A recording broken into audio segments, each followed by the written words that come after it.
Welcome back, family. Before the video starts, I just want to thank all my channel members for the support. This case will haunt Japan for all of eternity. Japan is the safest country in the world. Okay, let's see it.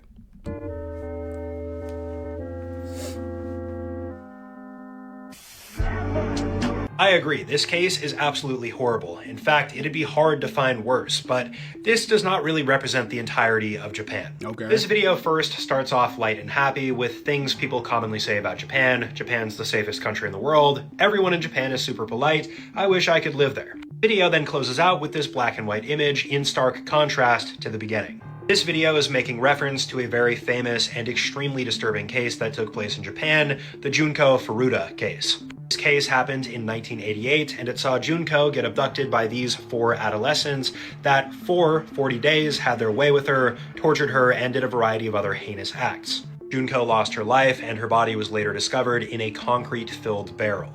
4 perpetrators saw prison sentences ranging from 7 to 20 years, so that period of time has passed, and if they are still alive, they are out there now. I don't think it's fair to generalize the entire safety of a country, though, based off of 1 or 2 really disturbing cases. Every country has their dark pasts. Very true. I feel like almost every country has like the news that doesn't really get globalified, like the low-key things that happen that are super tragic that don't hit the mainstream. I feel like every country has something like this. I guess I'm a conspiracy theorist. Let's see it. So this guy's on top of a tower, and we don't have enough service for him to keep them in his ears. Yeah. And I'm supposed to believe that we got a phone call from the moon. Bumbleclot. She just exposed the whole moon landing. That's a fact. Yo. How the hell? He's brought the top of a building, but he can't connect to the people at the bottom. But we can connect to the moon. To the moon. But we can't do it. You know what I'm saying? Bad connection here on Earth, but to the moon we have amazing connection, amazing video HDness. We have amazing communications. Okay, buddy. Okay. How many years ago? Yeah, in 1969. A man was hiking alone in the mountains when something strange happened. Let's see it. Don't step off the trail. Oh,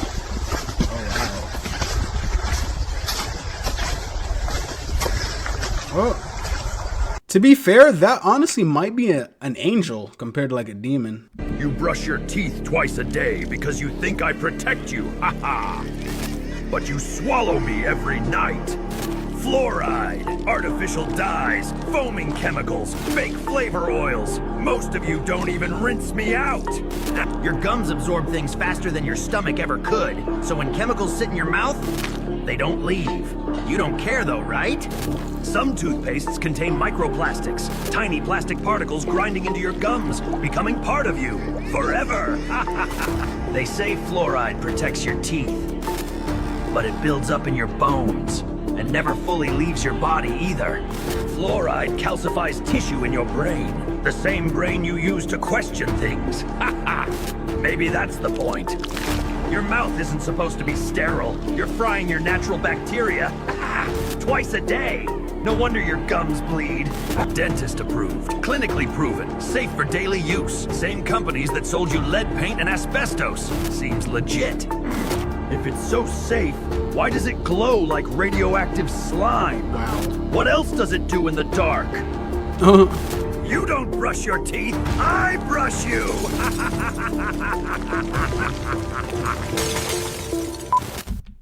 You're already...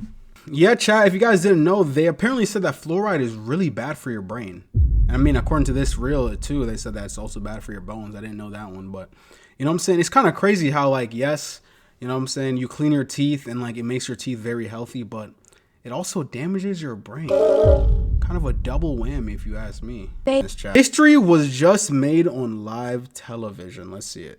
One of the greatest human feats of all time just happened live on Netflix. The highest urban free solo in history was just completed by Alex Honnold. Alex climbed Taiwan's Taipei 101 without ropes or any safety gear. Taipei 101 is one of the tallest buildings in the world at over 660 feet tall with 101 stories. And Alex climbed it in just 1 hour and 31 minutes, officially making it the biggest urban free solo ever. For any other human on Earth, this would have been an impossible task. But for Alex, this isn't even the hardest thing he's done. Back in 2018, Alex Honnold became the only human to ever free solo El Capitan in Yosemite National Park, climbing nearly 3,000 feet with no ropes. This historic feat, arguably the greatest athletic achievement of all time, was captured in the Oscar-winning 2018 documentary Free Solo. So scaling the 11th tallest building in the world was a walk in the park for him. He was giving interviews during the climb. He was waving to fans inside the building while casually dangling over 1,000 feet in the air. And while his strength is impressive, his real superpower is his mental control. Alex Honnold is scientifically built different. Brain scans showed that he has a reduced fear response, allowing him to rely on muscle memory and training instead of panic. And you can see this calmness as he says hi to his wife on the 60th floor. So is it fair to say that Alex Honnold is the greatest athlete of all time? Dude, just watching that video made me a little bit anxious for him, and I'm not even there. I do gotta say though, you know what I'm saying?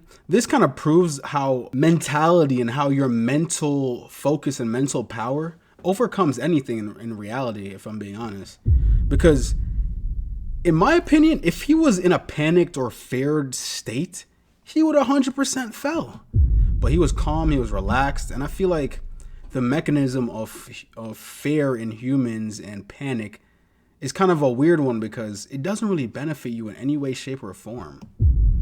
Because when you're at complete relaxation, that's when I feel like people truly perform their best. So the Ethiopian 777 has veered off of the runway after landing in Budapest, and emergency services asked the captain if they could use reverse thrust to get out. Any chance you can use the reverse to back up? The flight was from Hong Kong to Budapest, as seen here. Now, I'm not sure exactly how they even got stuck in the grass, because as you can see, they took a right turn here, but they didn't take it too sharp and cut it short. They made the corner, but then kept turning and ended up in the grass. Yeah, man, it's pretty simple how that happened. Ice. You know what I'm saying? They were turning and then they probably just slipped on some ice and boom, before you know, they're off course. Did you guys hear about that 911 operator who got a call at 3:30 in the morning from an abandoned funeral home? If you didn't, I'm about to play it for you. Okay.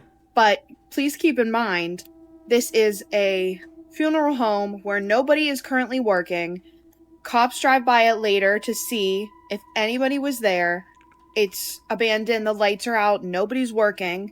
And you can just very faintly hear someone talking. Okay. 911, this is Erica. How can I help you?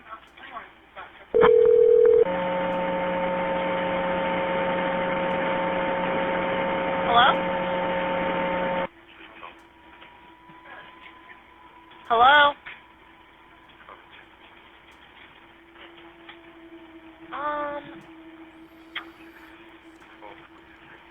Hello?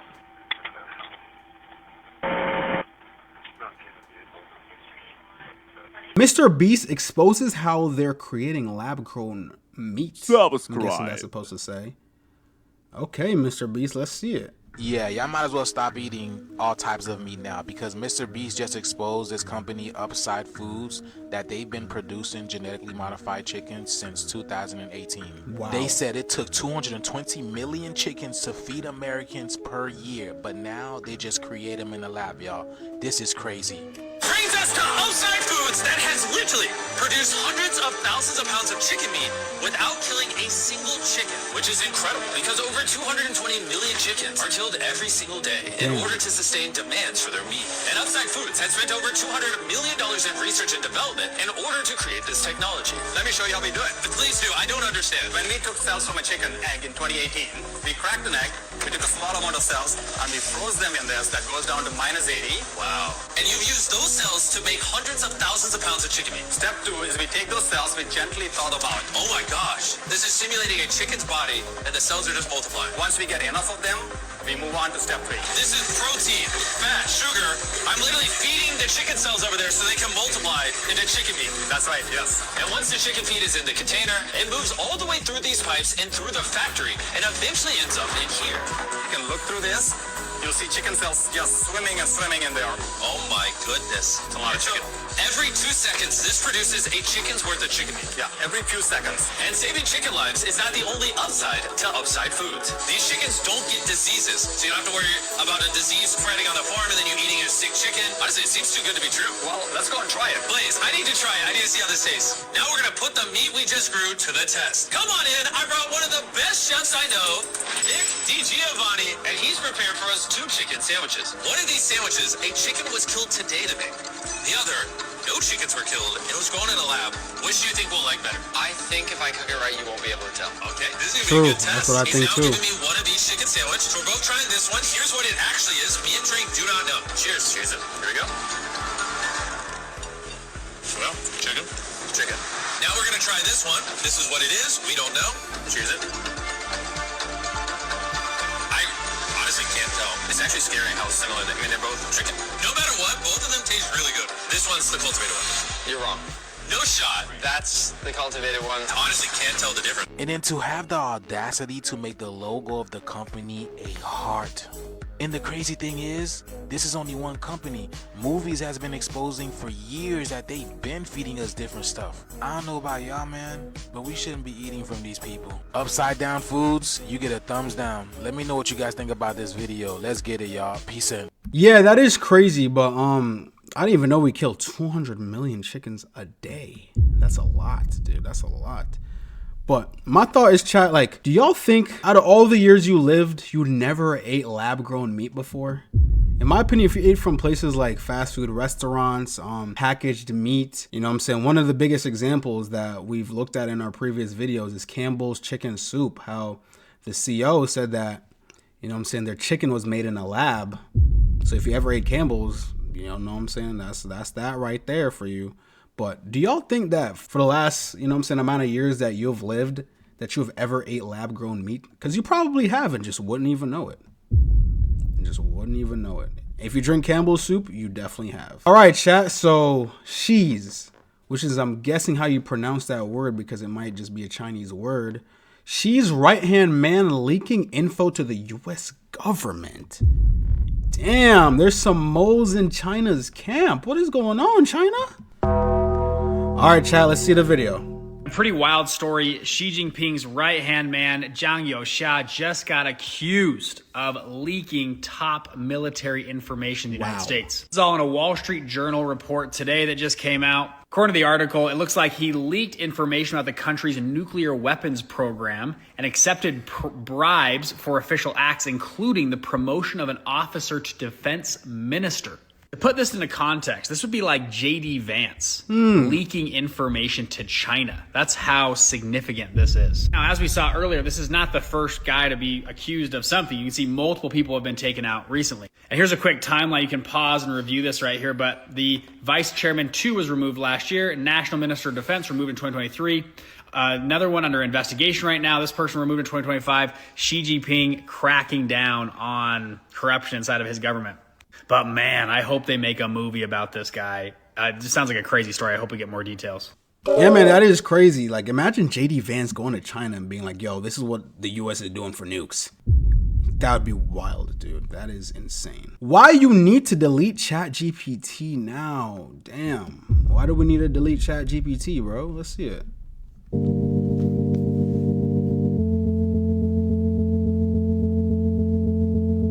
While I do more or less agree with the sentiment here and fully acknowledge that AI is not the best environmentally, this is misleading. This is a very bleak TikTok slideshow that I got tagged in with a simple call to action, please delete ChatGPT. We then get an image of a polar bear supposedly from 2012, and finally one that looks like it's a couple hours away from dying with 2025 to 2026.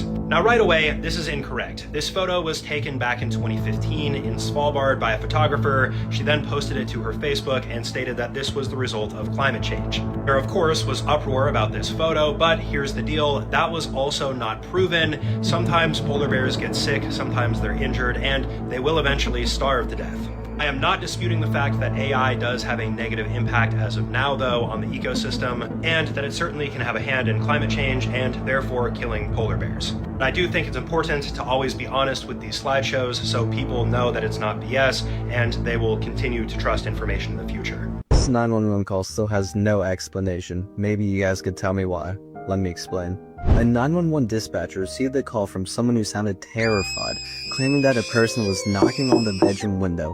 What made the call even more unsettling was that the caller said that their bedroom was on the second floor of the house. Dispatcher asked if the caller could see anyone outside, and in a quiet whisper, the caller said no. Seconds later, the knocking stopped completely. Officers were dispatched immediately and arrived to the house within minutes. They searched the whole entire area around the house and checked the windows thoroughly, but could not find anyone. There was no ladder, no footprints, no sign of a forced entry anywhere on the property. The caller refused to give their name and never called back. To this day, police say the incident remains unexplained. Creepy Real Photos That Keep Me Up at Night Part 80. This photo was posted to Reddit with the caption, "I was taking a Snapchat streak photo. It was a quick photo I took over my shoulder. I didn't notice the figure until I went to type streaks. When I saw it, I promptly flipped out and sent it to my mom. I thought she was screwing with me, but after I texted her, I found out she wasn't home and hadn't been for like an hour. I used to go to haunted places and do stupid rituals for fun because I wanted to see something. Maybe a month prior to this, my friend and I played the Red Book game." Here's the photo lightened up a bit. Follow for more creepy real photos. Donald Trump will not finish his term. This is very contradicting to what I've said previously, where I feel like he might run for a third term. But let's see what this guy has to say. It is very unlikely that Donald Trump will finish his term. Yesterday marked the 1 year mark for him returning to office again, and it doesn't look like he's going to make it to 2028, honestly. It's kind of ironic because he's selling Trump 2028 merchandise and he's having people in his orbit trying to figure out some kind of legal loophole that he can stay in office for more than 2 terms, but it's more likely that he'll keel over before that, right? And this isn't me as like a liberal or anything. This is just me as like a human being with eyes. If you watch this guy speak, it looks like your grandpa about to stroke out or something, right? He's falling asleep in meetings. He's forgetting people's names. He's forgetting the names of countries that he wants to illegally invade. This guy's not all there. He's disappearing for weeks and then returning with half of his face slumped over. He survives on Big Macs and milkshakes, yo. How could someone with the most stressful job in the world, who is an octogenarian, keep it up for another 3 years? It's literally impossible. Chat, I mean, this is probably just his opinion, but you know what I'm saying? I definitely think if he does run a third term, there might be a risk of him actually, like, you know what I'm saying, passing away. I mean, you know what I'm saying? He's getting up there in ages, and like he said, being a president is one of the most stressful job, and for those who doesn't know, stress kills. So, you know what I'm saying? There is a chance that if he does get a third term, that I don't think he's going to be able to complete it. Or maybe he will, because they've been talking about technology allowing people to live to like 150 years old now. So if he gets his hands on that, maybe he could last. But who knows, chat? Who knows?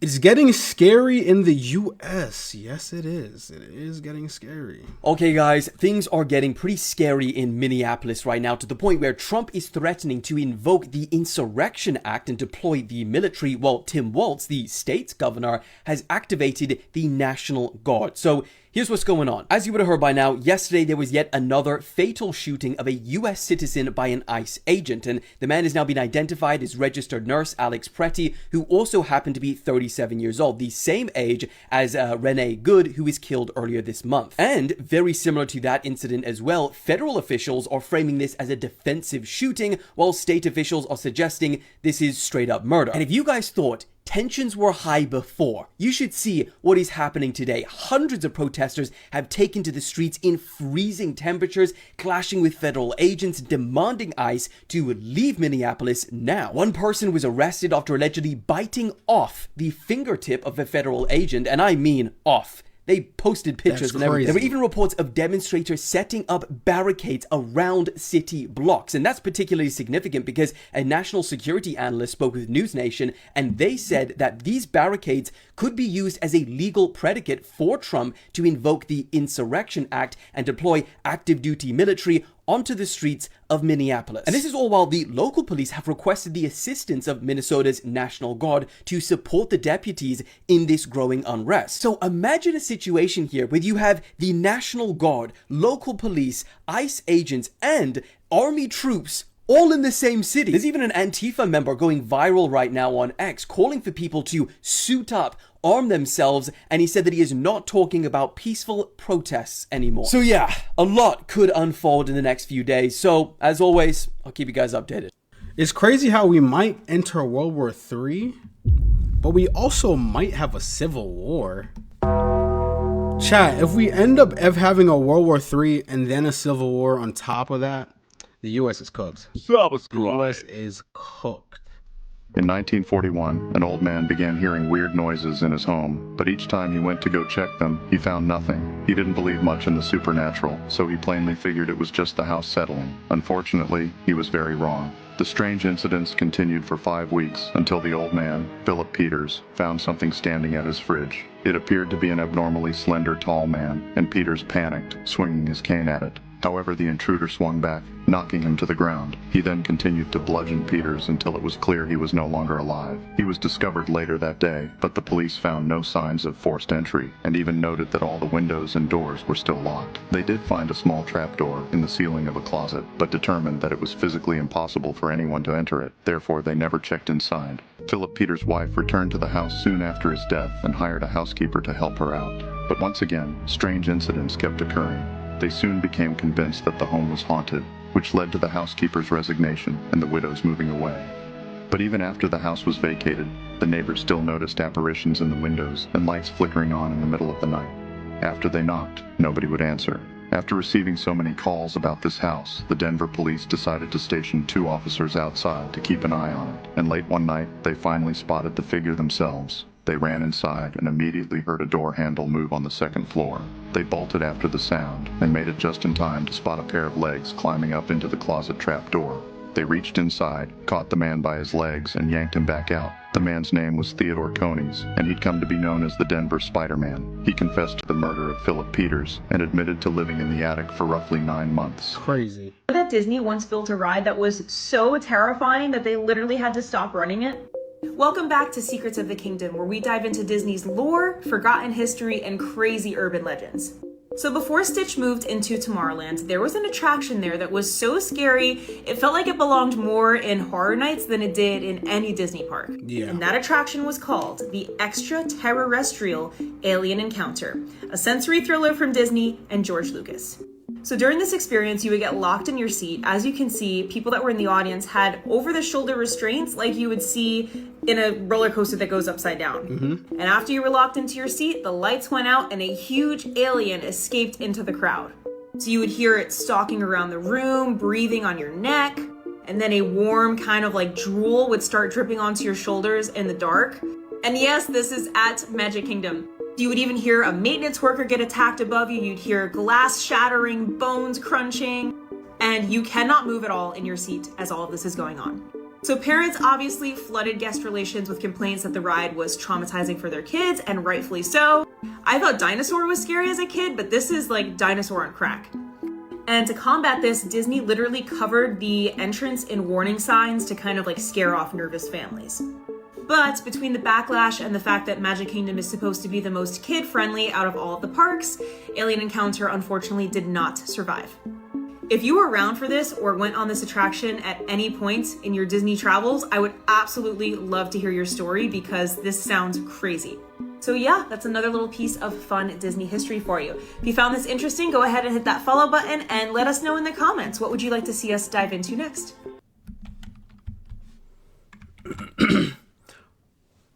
One of the most disturbing episodes of Mujer Casos de la Vida Real, which actually helped solve a real life case. Reason being is because the authorities asked Silvia, which is the host of the show, for help. So that's why they made this episode, and the picture of the little boy in the episode is the real life kid. Really? And the name of the episode is El Niño del Contenedor. It took place in Aguascalientes, and basically what happened is the same way that the episode shows. There was this dumpster diver who came across his body on November 12th, 1999. Took it out. It was a little boy wrapped in like tablecloth and like a blanket, right? And it was inside a box of eggs. He obviously called the authorities. They came, and just like in the episode, for a minute the little boy went unidentified. Nobody was claiming him. Nobody was saying, yeah, this is my son. Nobody knew a name. Nothing. After the episode aired, people started coming out and saying, we know who this little boy is. One of the people being the biological grandma of the kid, Dylan Randall Mercado Gonzalez. Bro, what the? So she came out and said, oh, this is my grandson. They obviously asked for proof because anybody could come out and say that. Yeah, so she ends up pulling up pictures identical to the little boy. They obviously tell her the news that he was dead. He got brutally beaten to death. And she ended up saying that multiple times she had tried to report the mom and the stepfather to child services because she knew of the abuse that the little boy was constantly going through. And nobody did anything? Nobody was doing anything. She even said, I could take full custody of him and you guys don't have to worry about him, but like stop abusing him, right? Did it say how old this kid was? He was only 4 years old. So now they got 2 suspects, but they ended up fleeing, and the cops were like actively searching. They weren't finding nobody. The case even went cold for a minute. 26 years later, they finally find and arrest the parents and shit. Oh, so that's 2025. January 5th of 2025. Do you know where they caught them? I believe. To this day, nobody knows how they died. Let's see it.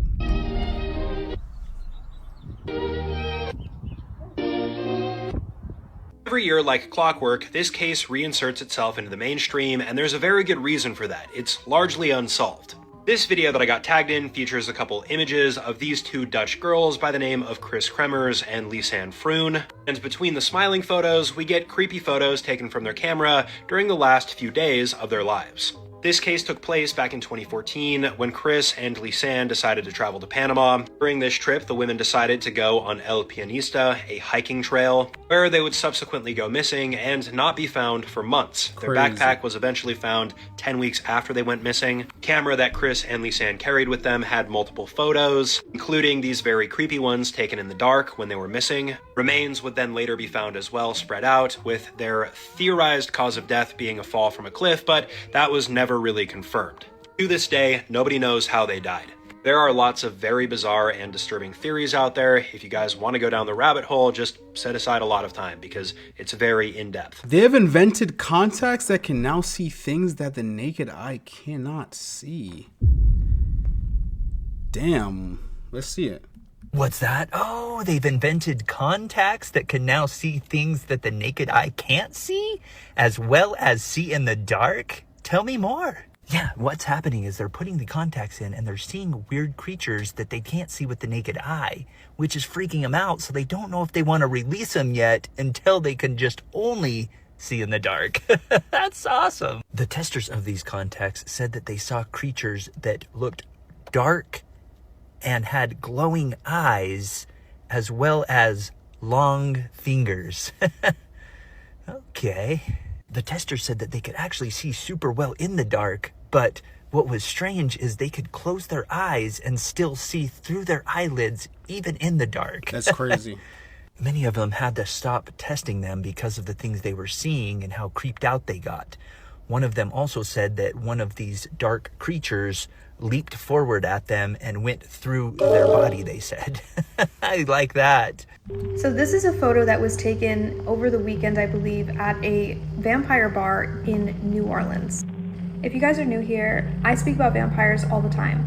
So what we have a picture of here is an actual immortal vampire. This is a vampire that has skipped over the second passing and has achieved immortality. If you have ever read the book by John Greer that I always recommend, named Monster, this is exactly what he describes a immortal vampire to look like. You see, there's 2 different types of vampires. There's mortal vampires that are participating in Luciferian rituals in order to achieve immortality, and there's vampires that have gone through the immortality ritual in order to skip over the second passing because they feel as though their job on Earth is not done. As you can see, A vampire looks very different from a ghost, and I'm gonna explain why. Immortal vampires will mostly have more structure and look more human than an actual ghost. They come through as very fleshy, bright, misty, etheric energy, whereas ghosts cannot hold the same form. Before anybody gets freaked out, immortal vampires are also very, very rare, especially in the United States. If you guys are ever traveling to New Orleans, Salem, Massachusetts, they have these vampire bars all around there. So please be careful. And I also have seen them start popping up in Tampa, in Los Angeles, and in New York City. 8 facts about the atomic bomb that they did not teach you in history class.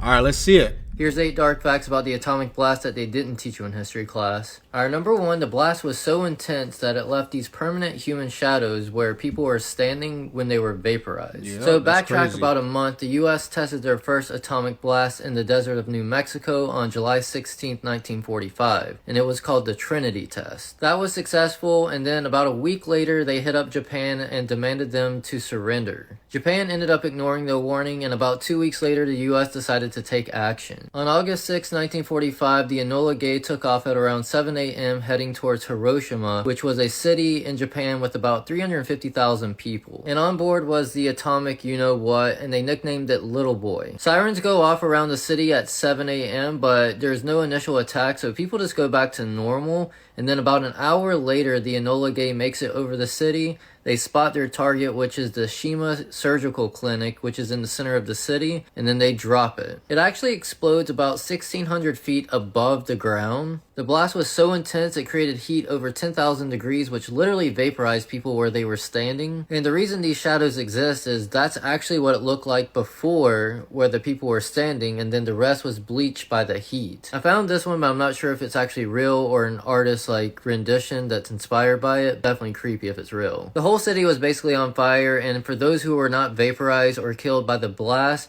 a lot of them were running around trying to escape the intense heat, so many ran to the rivers, jumped in wells or whatever they could find, but ended up being boiled alive. Damn. Because intense heat had superheated everything. And number 3, for those who did survive, they described seeing what they called walking ghosts, which were people that were literally having their skin melting off, their eye sockets were like hanging, and they were just kind of stumbling through the debris, and then it would eventually collapse. As if that wasn't enough, then there was the black rain that came afterwards, which was all the radioactive particles that rained back down on the city, that contaminated the ground, the water, and pretty much gave all the survivors radiation poisoning, which then led to the Purple Death. So radiation poisoning, as we learned about in my Chernobyl video, is pretty horrible. Essentially, the radiation kills your cells and they continue to die, and so people start literally dissolving from the inside out. People's skin start to turn purple and peel off down to the bone and just bleed everywhere. Their organs literally start to dissolve. They start coughing up pieces of their own lung. They have diarrhea with blood because it's pieces of their organs. Some people pass away sooner than others. Some people it takes weeks, if not a month. And in part 2, we're going to talk about how there's people that actually survived both of the atomic blasts, because there was 2. So if you guys are ready for that video, let me know. Yeah, man, like you said, there were 2 people that survived, and one of the survivors actually survived the original one.